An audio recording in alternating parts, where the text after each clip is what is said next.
All right, let's dive right into this explainer. Today, we're decoding the legal mechanics of international climate action. And hey, if you happen to be a BALLB student vigorously preparing for your environmental law exam, you are absolutely in the right place. We're going to break down every single detail of this legal framework into clear, easy to understand language so you can master it completely. Okay, so I want to start with a number that literally explains why we're all here today. 50%. Research actually shows that the cooperative approaches outlined under Article 6 can reduce the global cost of meeting climate targets by more than half. No, seriously, over 50%. Why? Because it creates a flexible system that directs finance toward the absolute most cost-effective mitigation actions globally. It's essentially all about getting the biggest possible climate impact for every single dollar spent. Here is our roadmap for today. Section 1, the Paris Agreement funding gap. Section 2, introducing Article 6. Section 3, the three pillars of Article 6. Section 4, defining and transferring ITMOs. And Section 5, forms of market cooperation. Let's get right into it. Section 1, the Paris Agreement funding gap. So, to really grasp Article 6, we've got to understand the massive legal and economic roadblock that created it in the first place. As you probably know, the 2015 Paris Agreement is a legally binding international treaty. Its goal is incredibly ambitious, to limit global warming to well below 2 degrees Celsius above pre-industrial levels. But here's the harsh reality we hit almost immediately. Achieving this means drastically reducing greenhouse gases and building massive climate resilience. And the truth is, the majority of developing countries just don't have sufficient public funds to implement these massive mitigation activities on their own. Which brings us to a super important definition you'll definitely need to know: NDCs, or Nationally Determined Contributions. When a country ratifies the Paris Agreement, they're legally required to establish these NDCs. You can think of an NDC as a country's individualized climate homework. It's their specific, self-assigned target for reducing emissions. But, tying back to our previous point, while every single party has this homework, not every party has the financial allowance to actually complete it independently. Moving on to Section 2, introducing Article 6. This is the actual legal framework built to bridge that enormous funding gap we just talked about. Think of Article 6 as the financial engine of the Paris Agreement. It provides a voluntary mechanism that lets countries cooperate. But the real magic here is that it unlocks private sector and international finance to step in and support these NDC targets.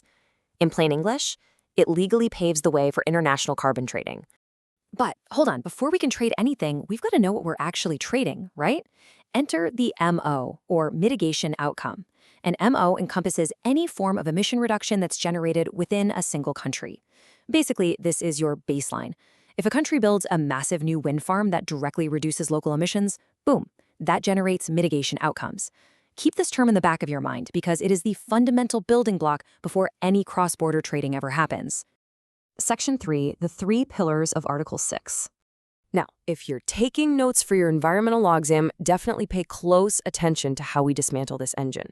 It's built on three distinct legal pillars. First up, Article 6.2. This is the cooperative or decentralized approach. It basically lets two countries draft up their own bilateral agreements to trade outcomes, as long as the host country officially authorizes it. Next is Article 6.4, the centralized approach. This one is directly overseen by the UN and functions as an international crediting system. And lastly, there's Article 6.8, the non-market approach. This involves countries teaming up on climate goals, like sharing green technology, without actually trading any mitigation outcomes whatsoever. Let's zoom in on that middle pillar for just a second. Under Article 6.4, the UN issues specific carbon credits called A6.4 ERs, emission reductions. It is critical to note that this specific mechanism legally replaces the old Clean Development Mechanism, or CDM. And here's the kicker. These credits absolutely, undeniably require host party authorization before another country can use them. That single word, authorization, is pretty much the legal linchpin holding this entire treaty together. Section 4, defining and transferring ITMOs. All right, so we've got this structure. Now let's talk about the fuel running this whole operation, the transactional currency. What exactly is an ITMO? Here's the strict legal definition. An ITMO, which stands for Internationally Transferred Mitigation Outcome, is basically just a standard MO that has been officially authorized and transferred out of the host country. It's kind of like a passport, right? A person is just a local resident domestically, but once they get government authorization, a passport, they can cross borders.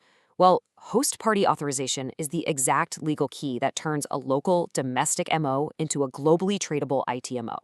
And look, not just any random reduction qualifies here. International lawyers love a rigorous checklist, and the legal requirements for ITMOs are incredibly strict. First, they absolutely must be measured in units of greenhouse gas reductions or removals. They must be explicitly authorized by the host party. Legally, they have to be real, verified, and additional, meaning the reduction actually happened, an independent third party checked it, and crucially, it wouldn't have happened without this specific financial incentive. Oh, and finally, ITMOs can only be claimed for mitigation achieved from the year 2021 onward. So, once this ITMO gets authorized and transferred, where does it actually go? How is it spent? Well, it can be used in a couple of different arenas. A purchasing country can use it to hit their own NDC, again, their national climate homework, or it can be used for other international mitigation purposes. A really great example of this is COSIA, which is the massive carbon offsetting scheme used for international aviation. They can also just be bought up in the broader voluntary carbon markets. Section 5. Forms of Market Cooperation. Okay, we know all the rules. Now, how does this actually play out in the real world? We can basically map out the spectrum of cooperation based on one thing: market liquidity. Starting on the more restrictive side, we have simple one-to-one bilateral cooperation, which has very low liquidity. But as we move across the spectrum, through regional alliances and multilateral clubs, we finally hit international ITMO trading on the far end, which has massive, high market liquidity. Let's break each of these down so you understand exactly how they work. Starting off, we have bilateral cooperation, which falls directly under Article 6.2. This is just a direct, one-to-one agreement strictly between two countries. These deals usually cover very specific climate goals, stretching over several years, so they don't really need immediate market liquidity. Think about it from a developing country's perspective. They might trade their ITMOs, not just for straight cash, but in exchange for tangible technology transfers, capacity building, or really specific financial help to boost their local climate efforts. Stepping it up a notch, we've got multilateral cooperation. Think of this like countries forming their own exclusive climate clubs. Instead of simple one-to-one agreements, a whole group of parties gets together and agrees on a shared governance model and a common set of rules. They might even set up a central registration platform so they can buy, sell, and transfer ITMOs super efficiently within their specific club. And a lot of times, geography naturally dictates how these clubs form, resulting in regional alliances. This is really just a form of multilateral cooperation, but it's restricted to a specific geographic zone, like the European Union or the African Union. It totally makes sense because it allows neighboring nations to team up, promote regional climate mitigation, and seamlessly transfer ITMOs across their shared borders. Finally, we reach the big one: international ITMO trading. This is the ultimate realization of the financial engine we've been talking about. This creates incredibly high market liquidity. At this level, market-based price setting totally takes over, and all kinds of stakeholders can jump in to buy and sell ITMOs on massive global platforms. By utilizing standard contracts, templates, and professional brokers, the whole trading process becomes incredibly efficient and cost-effective. It literally allows everyone to hit their NDC targets cheaper and a whole lot faster. But here is the absolute core safeguard you need to remember for your exam. No matter how huge these multilateral clubs get or how high-speed and liquid the international trading platforms become, that foundational legal standard, it never changes. Every single carbon credit in this entire system must continually remain real, verified, and additional.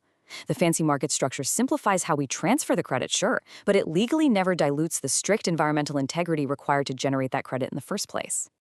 So as we wrap up this explainer, I want to leave you with a thought to really chew on, especially for those of you examining the heavy legal weight of these international treaties. We know the Paris Agreement sets the ultimate ambition, right? But Article 6? Article 6 provides the strict, incredibly necessary legal mechanics to actually get it done. So the big question now is, how will global stakeholders leverage these intricate frameworks, from simple bilateral bartering all the way to high-speed global markets, to finally turn our collective climate ambition into real, verified action? Thank you so much for hanging out with me today. And seriously, best of luck mastering this framework for your exam.